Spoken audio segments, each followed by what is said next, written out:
Hey, what's going on? My name is Alex with DJ Cutt Entertainment, and today I'm going to answer as many pre-wedding questions as possible. I know we have a meeting coming up, but let's try to knock off as many of the questions that come up as possible. And so I'm going to try to answer those in this video. So with your package starting at pre-ceremony, before that, we're going to be doing all the setup, making sure all our equipment is good to go. Everything is put away. So that way when guests arrive, we're ready to go. We're changed. We're also going to be doing a sound check with our microphones. We'll also have our ceremony set up where we'll do a sound check with the officiant or the groom if needed, any live musicians that are going to be there. So we're going to have all the sound check done before we start the pre-ceremony music. Once that pre-ceremony music starts, we should be good to go because all your guests are going to be coming on site, and we want to make sure that we don't have a bunch of equipment that's laying around. Everything is taped down and we are ready to go. So we're more than capable to handle multiple rooms for different setup scenarios. So for all our packages, we will have a setup for the ceremony and the reception. Sometimes dinner will take place in another location, so we'll have to have a dinner setup for that area. And then sometimes we'll have a setup that's in a different location for cocktail. So it really just depends on my individual clients and what they're looking for. But all packages will include two different setups. Our packages are broken down by the equipment that's needed and the DJ and the experience and the MC that you are looking for. So we have a starter package that is our economical option, and this is usually an entry-level DJ client that's having a backyard wedding, small, but they still want music. All our packages will come with a setup for the reception. That will include 2 handheld microphones, 2 speakers, some basic dance floor lighting, and then we'll also have a ceremony setup that will come with 2 lapel mics for the ceremony, 1 speaker. Now we can add on to these packages depending on my individual client.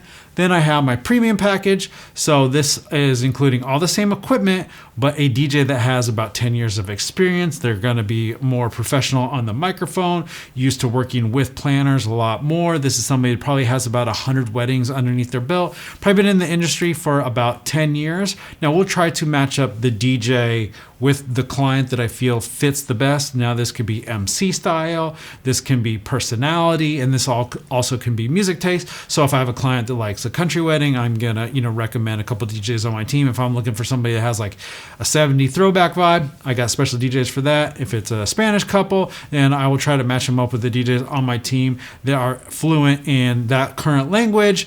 So it's a good experience for my clients. And then I also have my DJ Cutt package, and this is a package for clients that specifically want to have me at their wedding. Now from here we can also adjust the package based on your needs. So we have a media booth, so it's like a big TV. So if you want to do a slideshow, and then we also have different lighting packages, one that comes with photo booth. So we can customize it based on your specific needs and what you're looking for.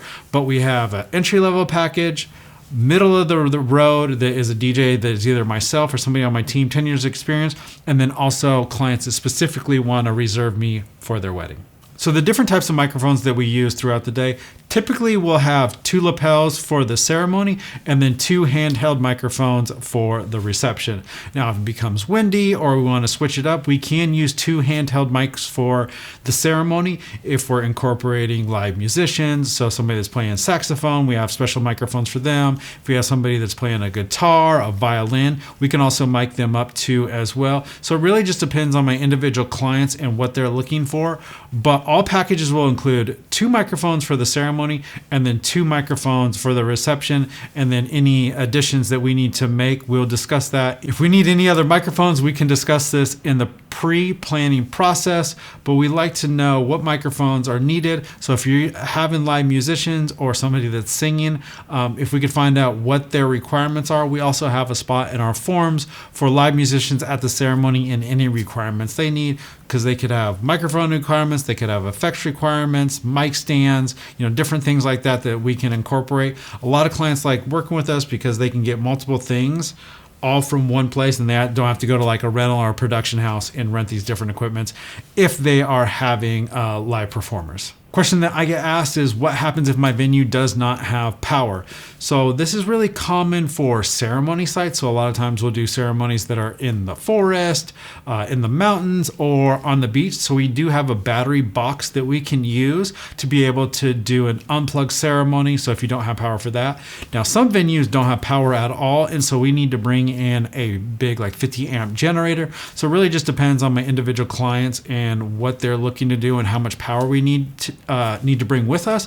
But I would say 50% of the ceremonies that we do not have power that's nearby. So we ask for power to be within 50 feet of the ceremony. If it's not within 50 feet, then we'll bring our battery box, because we don't want somebody tripping over the cord. And when you get long runs of power, we do get an amperage drop, and we want to make sure that we have good, clean power, because I don't want any power issues as you're walking down for the ceremony. So it really just depends on each individual client and what kind of power needs they require. Do we have backup equipment? Yes. Almost all weddings that we do, we bring multiple sets of speakers. I have a whole production van where I have multiple speakers, cables, lights, anything that could go out. Computers, I always bring like 2 computers with me. And so I always make sure that I have a backup just in case. A lot of times we're dealing with a lot of hot weather, and computers, iPads don't like hot weather. So if I ever have anything that goes down or needs to cool off, I do have a backup. And it's my job to make sure that you guys don't see any of these mishaps. I feel weddings are a whole day of fires, and it's my job to be a firefighter, make sure that everything goes as smoothly as possible. So we always bring backup equipment. So the thing about my company is I am a full production house. Every weekend we have about 3 or 4 different weddings. I have about 5 different DJs on my team. So if any cancellations come up, any equipment is not working, I can have somebody from my team run it out to the site. So that is kind of, our fallback safe. So puts a little peace of mind for all my clients. If somebody forgets something, then we can run it out to your venue. So me being like a medium-sized company, we have in our line of arsenals multiple DJ controllers, tons of speakers, different lights. And so we want to make sure that your event goes as smoothly as possible. And I feel our job at the end of the day is lower your stress level as much as possible. And so I want to make sure that you guys understand that it's not just like one person, one set of speakers. We have backups upon backups. And if anything fails or whatnot, we have somebody in our warehouse that can run it out to make sure it's a seamless process for you guys. So when it comes to music list, we have a really good online planning form system for you guys. Now, you guys can pick out all the songs. We can pick out all the songs, or it can be a happy medium of you picking out some songs and us filling in. So it really just depends on my individual clients and what they're looking to do. So we have a spot for our pre-ceremony, cocktail music, dinner music, dance party. You can indicate whether you want us to take guest requests. You can let us know what genres of music you guys like. So the more information we have, the better, but you have total autonomy and control over the music. It really just depends on my individual clients and how much time and effort they want to put in to putting these lists together. You will also have the option to pick out all the songs for the ceremony: first dance, father daughter, mother son, grand entrance, last song of the night, whether you guys are doing a private last dance. And then also on my website, on this music tab here, you can see we have a bunch of different Spotify lists. So you're having trouble picking out music, this is a great tool. So it really just depends on my individual clients and how much help they need picking out music for their wedding. Also, you'll see at the bottom of our music request page, we do have a spot for a do not playlist. So you guys can put a do not playlist together. This can be genres of music you don't like, artists you don't like, or individual songs. So it really just depends on my individual client and what songs that they want. Don't assume we know which songs you don't want, because from week to week, I'll have to look at my forms, because my do not playlist is now my must playlist from wedding to wedding. So the more information that you can communicate with us, the better off the wedding is going to go. So a lot of questions I get asked is if you can choose different styles for cocktail, dinner, and dance party. Yes, I tell people your wedding is like different chapters. So you have pre-ceremony, which is usually soft instrumental listening music. Cocktail is almost like dance music. Dinner is a little bit more classy. And then we get to the dance party, where we want to start with a little bit older music in the beginning and then move more current as the night goes. And it really just depends on your family dynamics. So sometimes I'll have like a Hindi on one side and then American on the other. And I'll like to incorporate the different types of music. So I'll have my bride and groom, let's say, doesn't like country country music. They're off doing photos, and I tell them, hey, during cocktail, let's play some country. If your guests like to hear that type of music, or during dinner time, like maybe want to like Frank Sinatra vibe or Michael Bublé or Jack Johnson. Really just depends on my individual clients and what they're looking to do. But I like to have different music for different portions of the day, and it just makes it a little bit more exciting and fun for the guests. And that way, when we get to the dance party, everybody's ready to go, and we've already filled out some of those genres. Now, I have a lot of clients that will send out a request list to all their guests, say, okay, when you send in your reservation, you can put a song on here. And a lot of times clients will put that on their dance party list. And a lot of those times those songs won't be dance party songs. We can get those lists, and then we can help you move around those songs too as well. So like I said, it just kind of depends on my clients and what they're looking to do and the overall feel that they're going for. Once again, communication is everything. Communicate exactly what you need, so that way we have an idea of what your envision is. Question that we get asked is, do you use clean versions of songs or explicit? So by default, all the music that we play is going to be clean. Now, if you put together a pre-ceremony cocktail or dinner list, whatever song is on there, if it's a dirty version, those are the exact versions we are going to download. Now, when it comes to the dance party, unless you say anything otherwise, if we have a Spotify list and it has a bunch of songs on there that have dirty versions of songs, then that's indicating that it's okay that we play songs that are explicit or maybe a little bit risky. For example, I'll have a song that would be explicit lyrics. I'm like, okay, now I can play Little John Get Low. Even though it's a clean version, that song is questionable. So usually what we try to do is get a good idea of the list that you provide, and then we'll try to pick out songs that are similar to on that list. So if it's all clean versions, then we're going to play all clean versions. I try to play as many clean versions as possible, unless the client says, hey, can you play the dirty version, because they want the dirty version. So it really just depends on my individual clients and kind of what they're looking for. So how we handle guest requests at the event. First, we look at your form to see if you want us to take requests from guests. If you do, then they'll come up, request a song. We'll see first if we have it in our library. If we don't have it in our library, can we go online and download that song if we have a good internet connection? And then we'll look at the songs that we're playing currently. How does that match in with what's going on? Is it something that's really off that we need to save for a little bit later on? Or if it's a good dance song, we'll try to put it on. Ideally, we try to play as many requests as possible, because the happier we can keep your guests, the longer they're going to stay. They're going to give you feedback that they had a great time at your wedding, and overall it's just a better experience for my clients. So when possible, we try to play as many requests as possible, but it just depends on those factors. A lot of people ask, do we help with the planning process? So we have a really good planning form system online that we'll go through in our meeting. There will be basic information about your venue, different vendors that are going to be there, floor plans, timeline, information from the planner. Then from there, we'll have our list that will have the pre-ceremony cocktail, dinner, dance party. Then we'll have information for the ceremony. So start time, all the details, reception form, what time the reception is going to start, all the different details.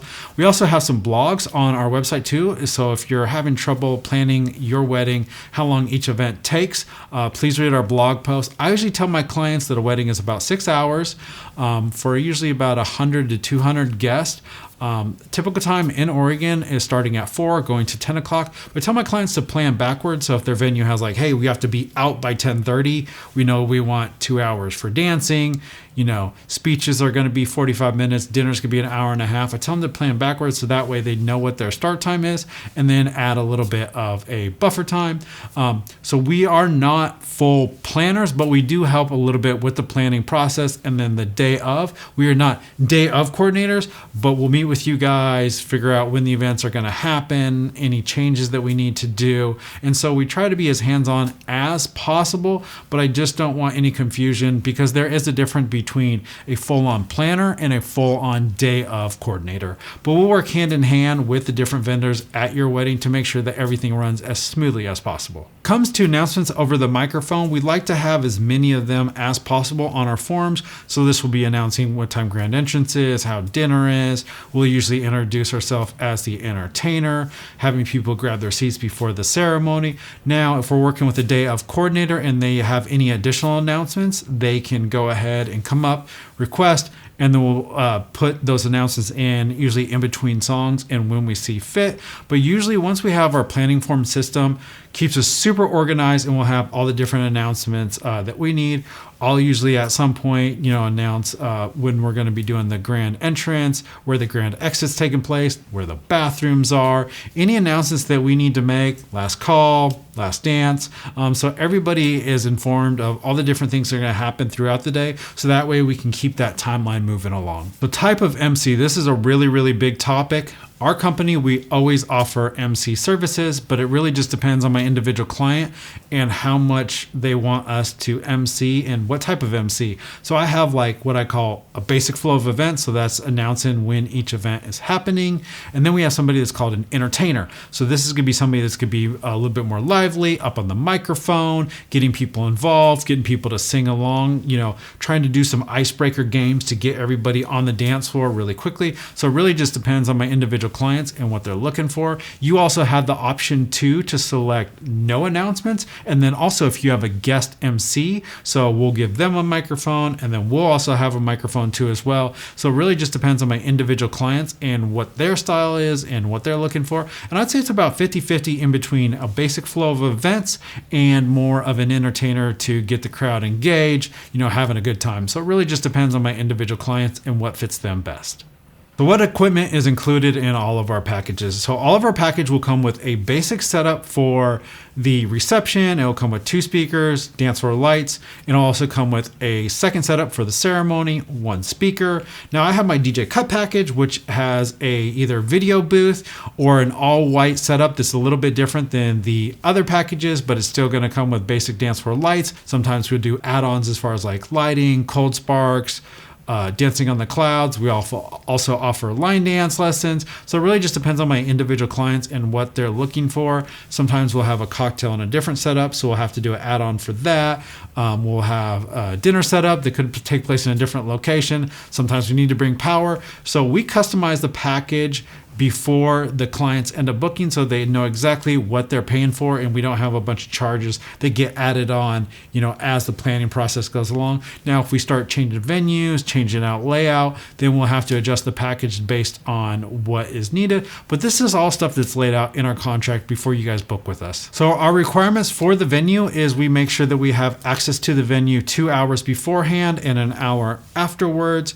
We ask that we have a dedicated space of 10 by 10 to set up our DJ booth, and where we plug in power, we need to have 1 dedicated circuit that is 20 amps where it's not shared, nobody else is plugging into, because I don't want it to, we're plugging in, we got the party going, and then the kitchen staff plugs in, something that takes a lot of power, and then all of a sudden everything shuts off. So that is what we need as far as power. With our company, we carry $1 million of liability insurance. Some venues require a COI, and that is a certificate of insurance. We can get that from our insurance office, but it usually takes about a week to 14 days to get from them, so we need to know this in advance. Most venues that we work with, they already have a copy of our insurance on file, so it really just depends on individual circumstances and what requirements they have. Once again, my name is Alex from DJ Cutt Entertainment. If you have any additional questions, write them down, make sure you bring them to the meeting. Really looking forward to meeting you on Zoom. Thank you.